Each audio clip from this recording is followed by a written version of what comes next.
is the GTX 295 by Gigabyte. It's a nice logo over here.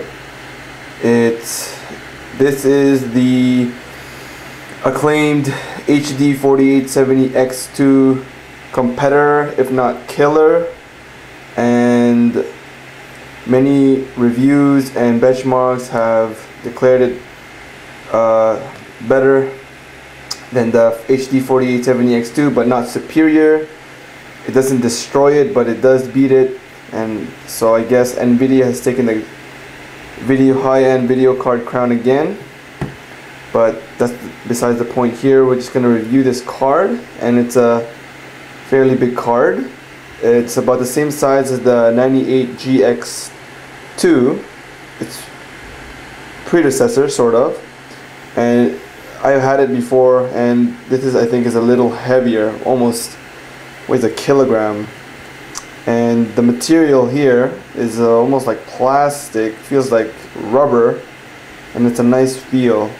They didn't go too much with the decoration and the design and the board design, not like all the other Nvidia cards usually have shiny plastic, but this one seems to be just quite simple. And there's the card measurement. It's just about 10.5 inches long, so just about the same size as the HD 4870X2, which I will be comparing with this later.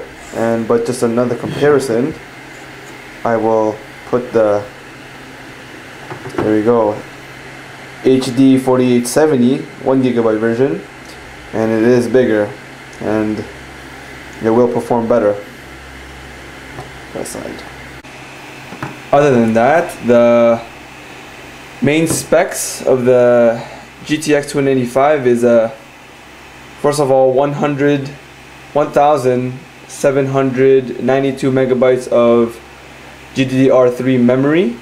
They're still sticking with the GDDR3, haven't gone GDDR5 yet, but they seem to know what they're doing.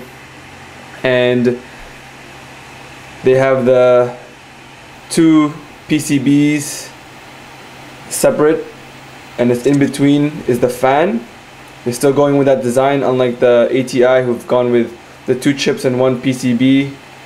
So they're fairly confident this is more effective. It's a 55nm GPU chip, so it's same size as the HD 4870X2s, which will run a lot cooler. And also it has a 223.8 gigabyte memory bandwidth, so it's fairly large. And as you can see here, the connectors, PCI Express, one 8-pin, one 6-pin. And one thing about this card, it does have the LED indicator right here. It'll indicate it. If it has enough power, it will be green, and red, not enough power, and it won't run at all. It won't start up. But then we'll take a look at the front.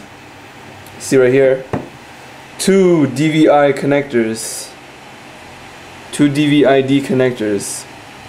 And one thing about this card is something you might see for the first time is it takes this little plug off. Freaking tight. There you go. One HDMI connector. So you don't need a converter for this card. The HDMI connector is right on the card, and it's pretty unique. So the actual package does not come with a DVI to HDMI converter, because it has one right there. So it's very nice of Nvidia to think about, which the HD 4870X2 does not have.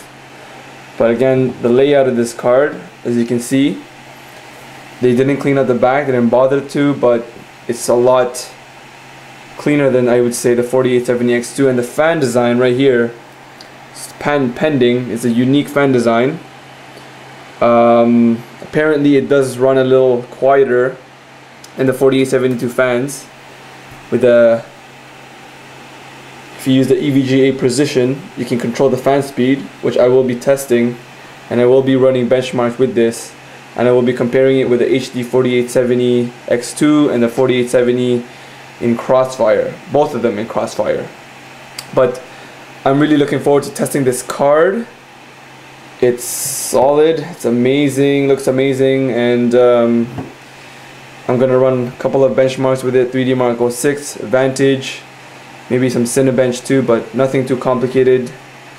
And I'll do some probably video game benchmarks also, show some frames per second on this card. So looking forward to seeing that. And if you guys have any more questions about this card, feel free to ask. It is one thing about this card is it does support DirectX 10, but does not